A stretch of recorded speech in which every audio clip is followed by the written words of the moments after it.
Alright, what's up, y'all? It's Briar from Flesh and Blood Brothers. Just got back from Vegas, where I played Viserai in Classic Constructed for a combined record of 8-4 over the Super Armory Plus, where I went 3-1, and the Calling Day 1, where I went 5-3. I was 5-2, but I lost my winning in against Icelander in the last round of Swiss Day 1 to miss the cutoff. Very fun deck. Ran very smoothly, so I just wanted to go over the deck with you. We're rocking Rosetta Thorn, but unfortunately, Briar has hit Living Legend, so we will no longer be able to rock the Rosetta Thorn in Viserai pretty soon. So this is the last ride of Rosetta Thorn. 9 times out of 10, I'm going to rock the Aether Ironweave, and then against Bravo and Azalea, and then against Icelander and Kano, I'm going to bring in the Arcane Barrier 2 and the Dyadic Carapace. I do have Tunic in here. I didn't use it all weekend. Excuse me. I didn't use it all weekend. I just didn't see a matchup for it. I prefer Ironweave over the Tunic for the pop-off turns and the 2 resources. And then I have the Grasp of the Arknight and the Vexing Quillhand. The Quillhand comes in against Icelander to make a smooth AB3 here. And most of the time I'm going to be rocking the Grasp of the Arknight for the Rune Chain creation and the 2 Battle Worn. And then we have the Crown of Providence and the Crown of Dominion and the gold token. So 9 times out of 10 I'm rocking the Crown of Dominion.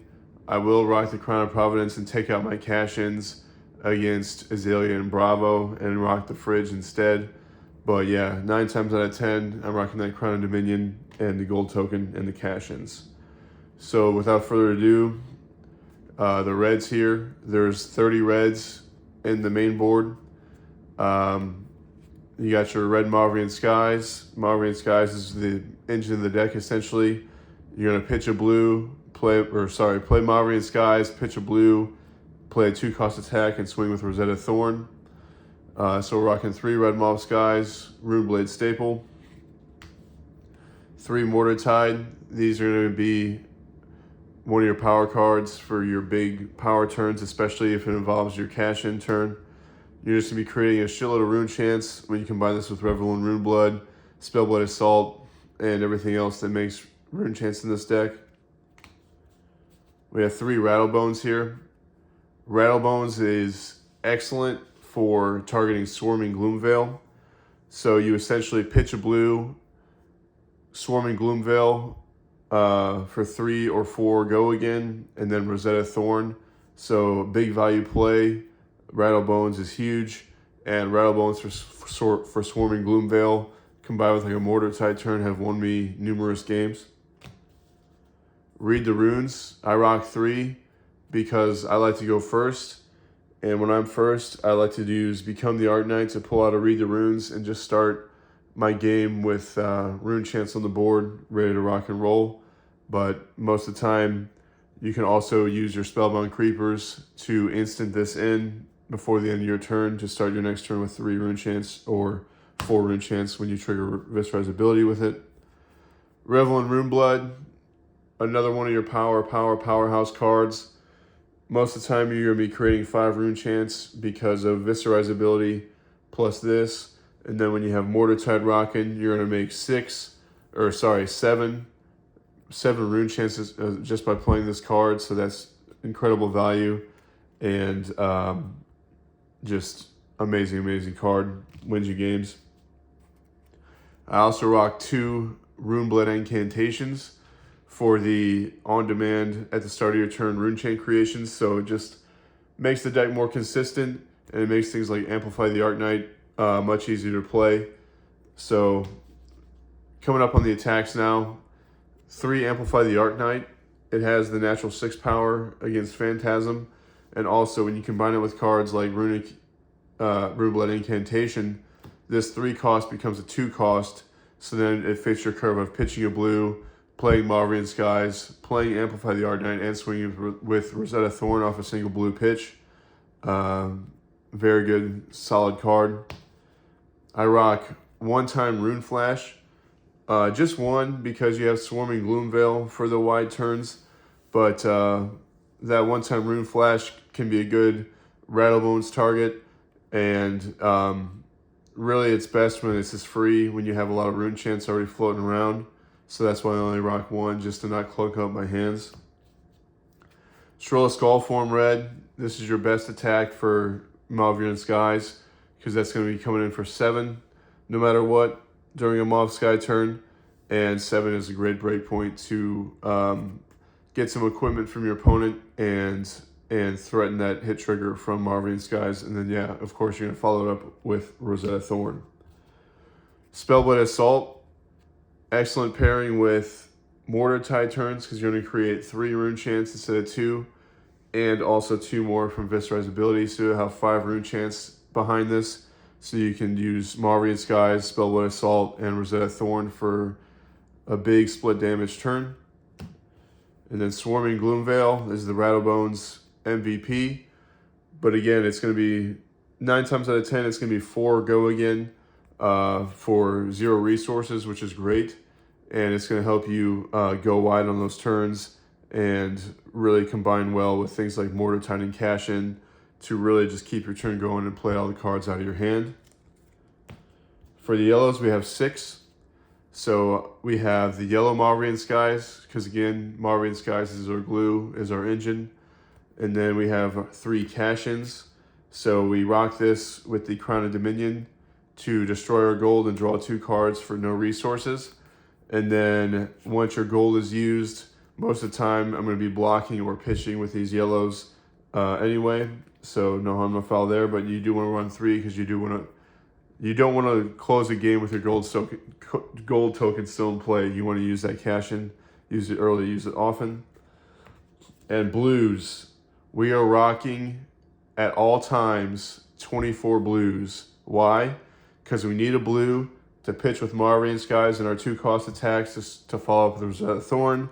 We have resources to sink into our Grasp of the Arknight for extra rune chance. We have resources floating to activate creepers and do some crazy plays. So we are rocking 24 blues, all right? Amplify the Arknight, amazing card. 0 cost, block 3, blue. And also, first turn of the game, you can use this to get a Read the Runes into play and create 4 rune chants, 3 from Read the Runes and 1 from Viserai's ability, because you've already played another non-attack. Can't say enough of good things about this card. When you have it during your cash-in turns, you have those extra cards to burn. You can get the perfect thing you need for that turn. Amazing card. Gets you out of a lot of sticky situations. Excellent. Lead the Charge. Again, all of our attacks minus Swarming Gloomveil are 2 cost. So we're going to gain that action point and we're going to go again. So this is just, a 12th copy of Mauv Skies to keep your turns wide. Keep that pattern going of non-attack, attack, Rosetta Thorn, no matter what. Mauvrion Skies blue, again, that's the glue, that's the engine. It's going to keep your turns going, and it's always good to see. Now, I cut out Red Sonata, and I put in 3 blue Oath of the Arknights. This card did work. This card is amazing. Not only is it a blue block 3, but also for 2 resources, you pump an attack for 1 more to help you with breakpoints for Mauvrion Skies hit triggers, and you also create a rune chant token. So get your extra rune chant tokens on the board, get your blue count up to 24. It's a block 3. This card was great as a pitch, as a block, and as a cast. Can't say enough good things about Oath of the Arknight blue. Deathly Duet is a blue attack, blocks 3. It's either going to swing for 4 or it's going to be 2 and creates 2 rune chants. So in a pinch, if you have an all blue hand, you can still make extra rune chants and keep things going. Blue Shrill of Skullform, costs 2, but it does 5. So blue 5 attack is not bad, and it fits our curve of Mauv Skies, 2 cost attack, Rosetta Thorn follow-up. And 5 is a decent breakpoint for a blue to have, so definitely like that card. Blue Spellblade Assault only attacks for 2 physical, but it does block 3, and it creates 2 rune chants. So on Mordred Tide turns, it pumps it up to 3, 4, 5 from Viserai's ability. good solid blue. And then finally, we have Blue Vexing Malice. This is great to close out games with. That 2 arcane damage, 1 instance of 2 arcane damage at a time can throw off people because they're usually rocking AB1 only against us. So you got Rosetta Thorn and you got Vexing Malice to really close the game out with that surprise arcane damage. Again, the equipment, you're going to be rocking the Rosetta Thorn, the Crown, Aether Ironweave, Grasp of the Arknight, and your Spellbound Creepers. When you're going up against Bravo and Azalea with the nasty hit triggers, you're going to wear the Crown of Providence and the Carapace, and you're going to have 2, 2, 2, 1 blocks on your armor. Against Icelander, I'm going to rock the Crown of Dominion with the gold token, the Carapace, and the Quill Hand for AB3. So I'm always going to have the Spellbound Creepers, and then I'll play around with the gloves and the helmet and the chest piece, depending on matchup. Again, I didn't use Spring Tunic all weekend. This build doesn't really need it. Aether Ironweave is plenty enough for that on-demand 1 block, and then the 2 resources, preferably on your cash-in turn. And let me give you a brief sideboard guide for the attacks and non-attacks. So this deck eats Dromai alive with the Mauvrion Skies hit triggers and the amount of 6+ power attacks you have. So Runic Reclamation, I'm bringing this in against Icelander for Insidious Chills to get those off the board, but I'm also bringing them against Dromai. 2 Ninth Blade, I'm bringing these in against Dromai for the reliable popper. I got 2 Down and Dirty, again, reliable popper. And Sink Below is coming in against Azalea and Bravo. I don't really bring it in too often, so just those 2. Anything with nasty hit effects, I'll bring in the Sink Belows. And I also have 3 Deathly Duets, I'm sorry. I didn't really bring these in much. I felt like I didn't really need these with all the other red attacks I already have. But when you bring these cards in, you're going to keep your 24 blues. So when you bring these cards in, let's say you're not running the Crown, so easily take out the 3 cash-ins, add in 3 of any of these cards you need for the matchup. Against Dromai, I want to bring in all 6 of those. So what I'm going to do against Dromai is take out my I'm going to take out my Rune Flash, and I'm going to take out my Spellblade Assaults and bring in all these poppers. That's what I would do against Dromai. And then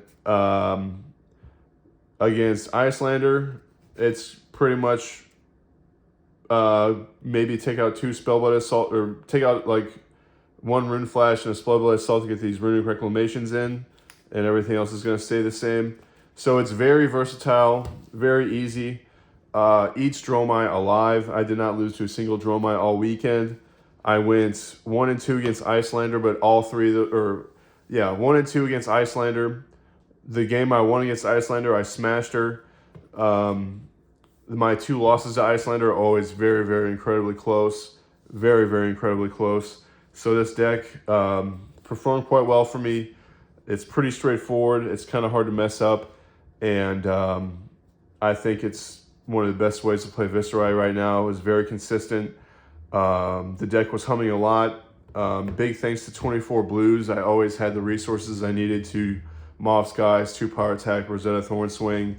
And then if you have extra cards in your hand, you can Revel in Runeblood for free. And on those big turns, you can destroy your Aether Ironweave to have resources to Creepers things in for extra action points and go super wide. So I had a fabulous time in Vegas, 8-4 total on the weekend. One game away from making day 2 of the calling. So play it while you can. Rosetta Thorn did hit Living Legend with Briar crossing the 1,000 points. So I will probably shelve Viserai for a while and switch to Vinset.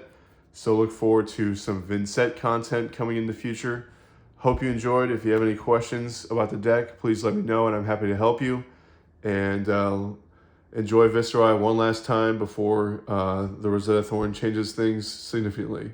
So thank you, and I'll see you in the next video.